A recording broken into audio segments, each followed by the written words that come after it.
Welcome everyone to this Tigo webinar. It's a lovely Friday morning here in Los Gatos, California. The rain's coming down, but just glad to have you all on this webinar. So let's go ahead and get started. This webinar is going to be about NEC code. It's called Interpreting the NEC with Tigo. So we're going to go over the following. We're going to have a little introduction, why safety is important, something that gets said over and over and over again, but it can't be overstated. Then we're going to get into NEC Article 690.12, 2014 and 2017, and then we'll talk about what a TS4 system does to comply with NEC Article 690.12, and then we'll conclude. And we'll have a little time at the end for questions and answers. This should take about, the presentation itself should take 15 to 20 minutes, not super long. Just glad to have you all here. So I see someone's calling in from Denver. We got John Sharp and we got Thomas. Where are you guys all coming from? Drop that in the chat box if you're logging on via computer. We can get a sense of who we got on this webinar.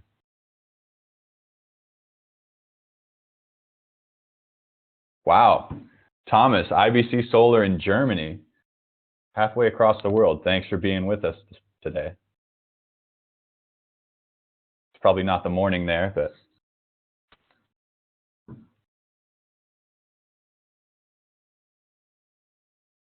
John Sharp, we asked you a question about code not too long ago. So thanks for being on this. You definitely played a role in having this come together. So here we go. So the importance of safety can't be understated. As the solar industry continues to grow, one of the key things that building any relationship, whether it's between an industry and the public or between people, is trust. And trust is built on, a track record. And so the safer we can make solar systems, the better a track record we can have, the faster and the stronger the solar industry will be as a whole. And then with that, we'll be able to provide for more of the world's energy needs and move the world towards sustainable energy. And that's really what we're all in this together about. So that's what's behind. That's the backdrop for this presentation. Now let's talk about NEC Article 690. So to put it just in simple terms, every 3 years, the NEC comes out with a new version of code. There was one in 2008, 2011, 2014, 2017, and the NEC doesn't all pertain to solar, but some of it does. Of particular interest is Article 690.12, which lays out the requirements for rapid shutdown solutions of solar systems to increase safety of the arrays for safety personnel, firefighters, and so on, and the like. So in 2014, the essence of the code was that 10 feet from the array, there has to be some kind of safety limit on the voltage that's coming out of the system. The system has to be able to be disconnected such that 10 feet from the array, there's that safety personnel can have room to operate and not have to worry about getting electrocuted, because this is DC we're talking about here, which is very dangerous. In 2017, we've got new adaptations to the new introductions to the code, limiting module conductors. So not just outside the array, but inside the array, there's now a limit to what kind of voltage can be seen.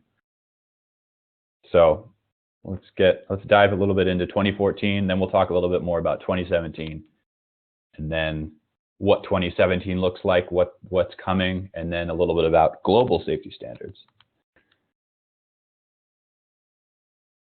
So the NEC in 2014, these are standards that are now in effect. You can see if you're on the, if you can see the screen, that the presentation, that there's 10 feet between the array and the quote-unquote boundary of the array, which is beyond which there must be a limit on voltage.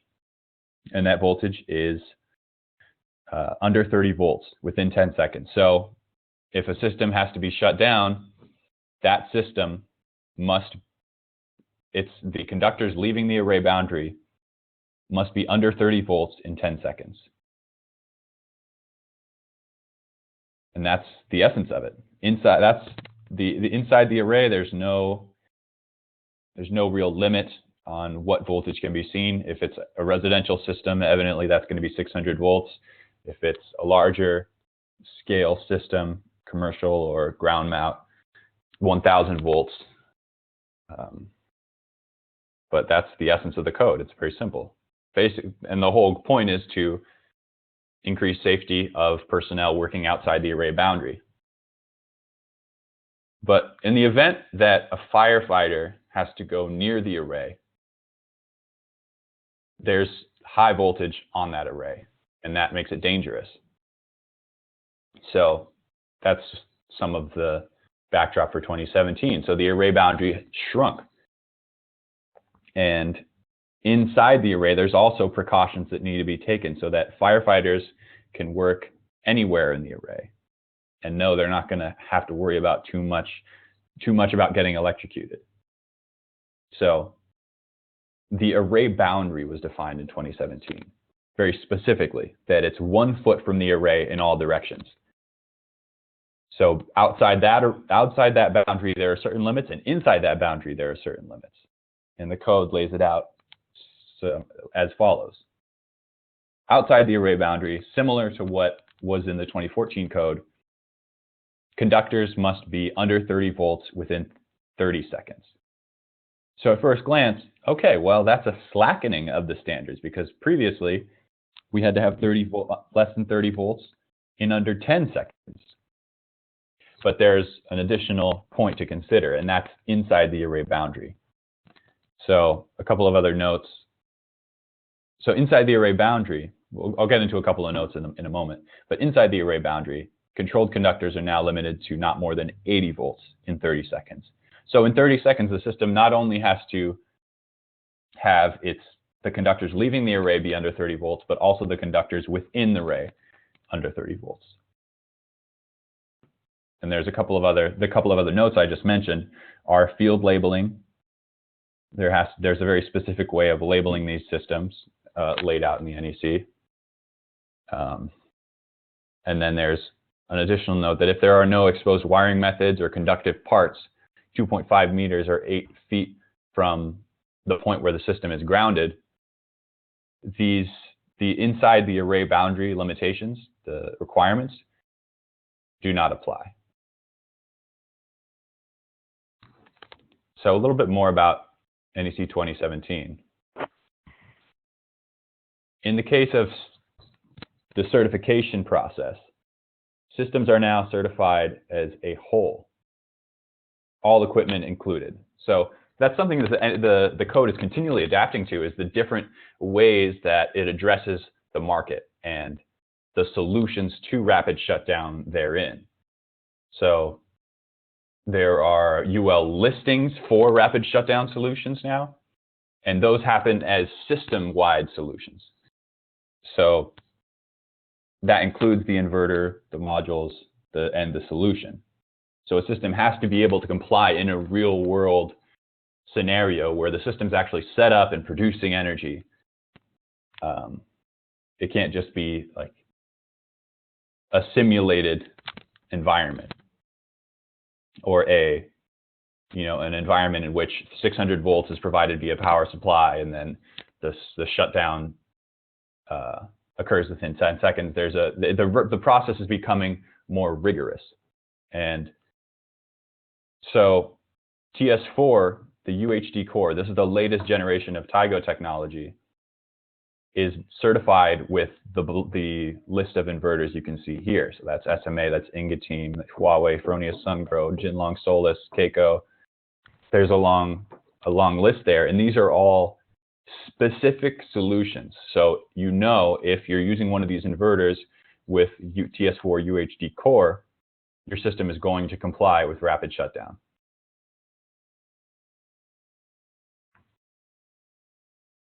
And safety standards in PV are growing, not only in the US, where we're kind of paving the way, but also all around the world, the VDE in Europe.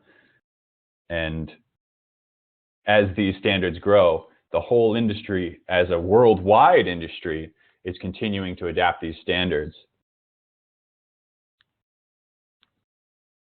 So this is not just something that's going on in the US, but all around the world. Okay, so that's the code, very simply. And now on to what TS4 system operation looks like. How do TS4 optimizers meet rapid shutdown? So TS4 performs module level disconnect. Individual module output leads are de-energized. So because we have a little junction box, because we manufacture the junction box that goes on the panel, we integrate the safety technology right into that junction box.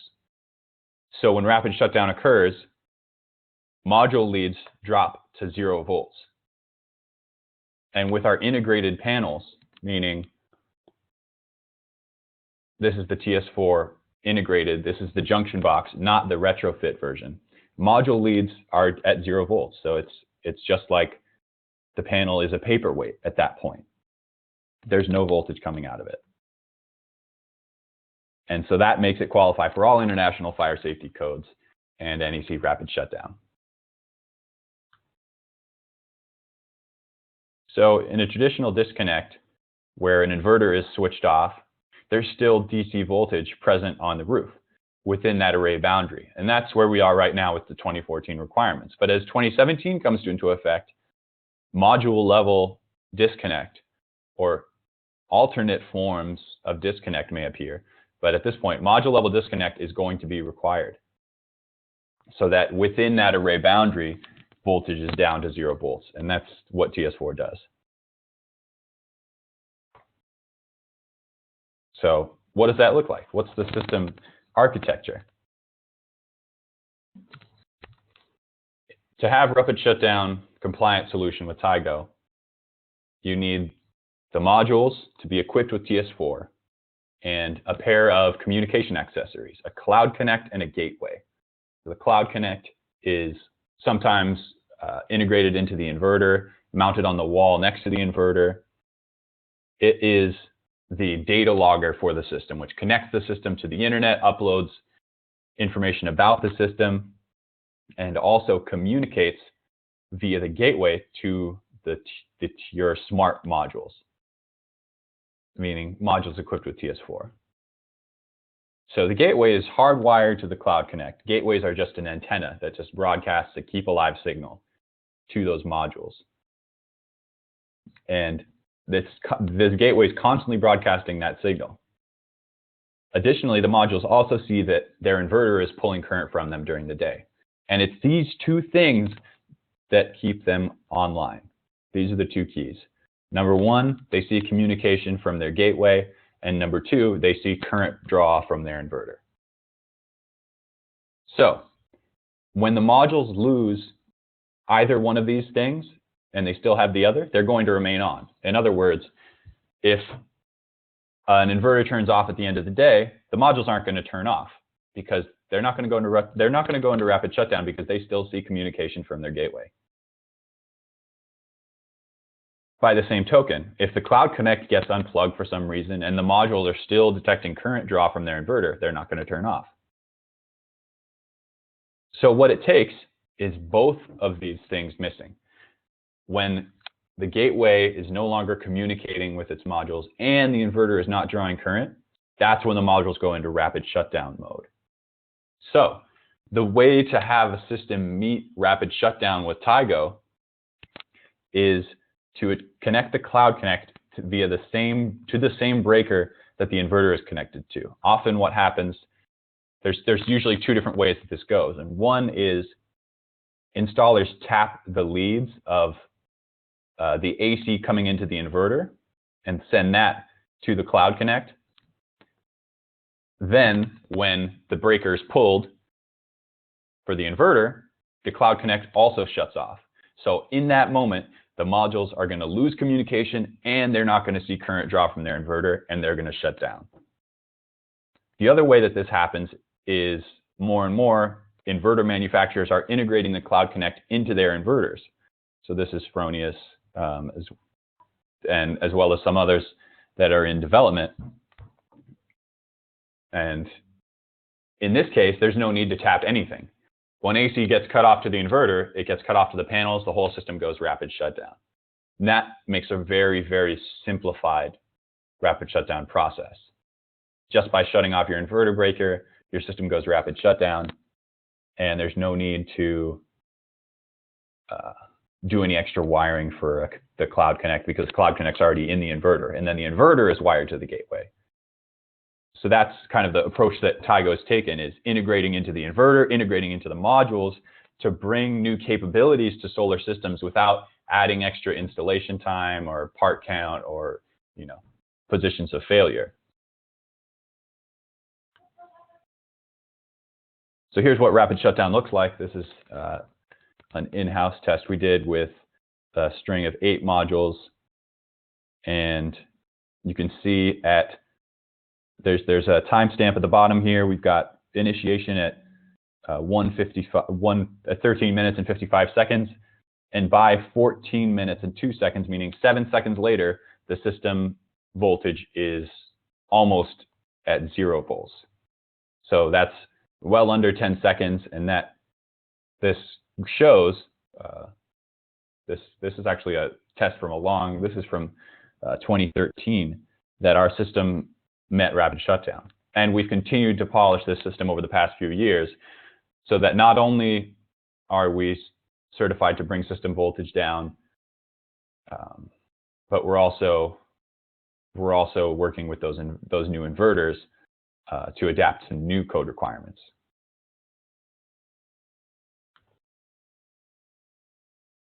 So we're getting to the end here.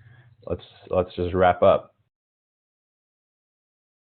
So we spoke about NEC code, we spoke about 2014 and 2017.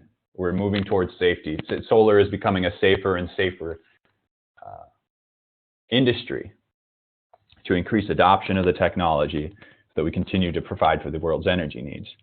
And Tigo UHD Core, the latest version, the latest version of the TS4 is certified for not only 2014, but also 2017. We're the first MLPE manufacturer to get that UL listing.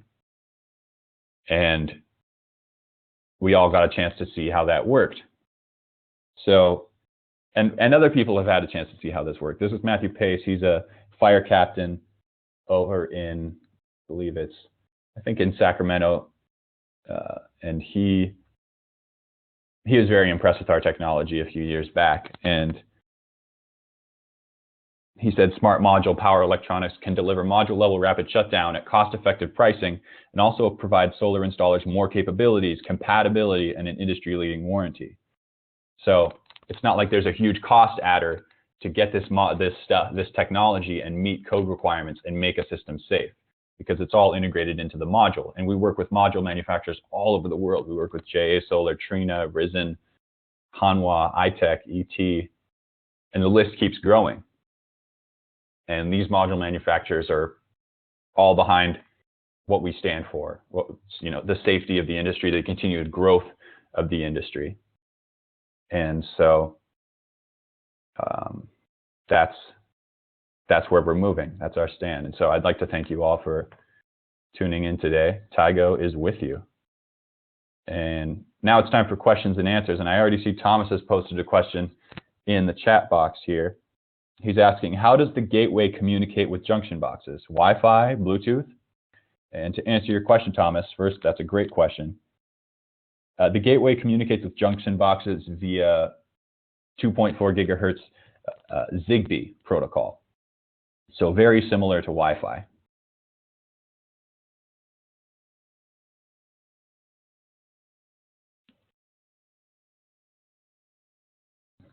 Any other questions out there, or comments, points of discussion?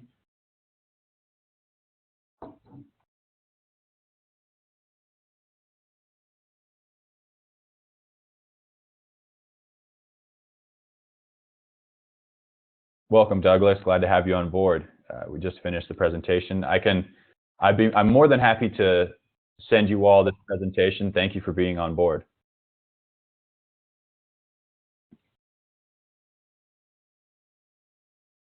Thomas has another question. He's asking if we use the same protocol, that is Zigbee, to communicate with our retrofit optimizers. And the answer is yes.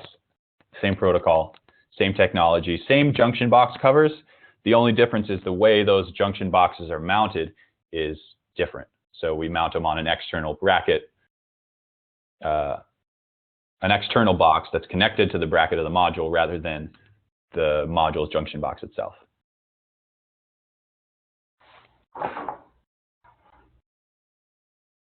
And so if any of you want the presentation emailed to you, go ahead and drop your email in the chat box and I will send it over to you.